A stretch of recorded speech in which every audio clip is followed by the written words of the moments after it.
Nitoga mwenye hela chapu aje chapu. Ngoma hii hapa. Nyumba nzuri sana, iko fresh kabisa, tuitazameni. Ina vyumba viwili na sebule kama unavyotazama. Kale ka kule pembeni ni kachoo ka pembeni.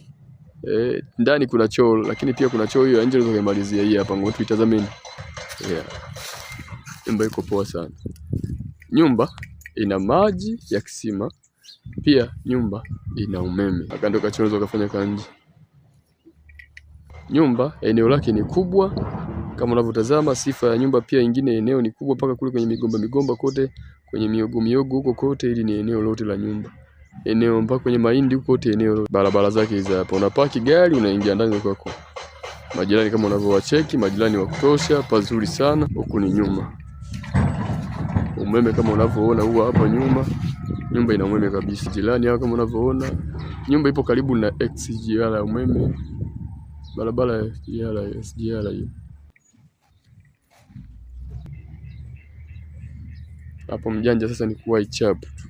Nyumba eneo ni kubwa la kutosha kabisa.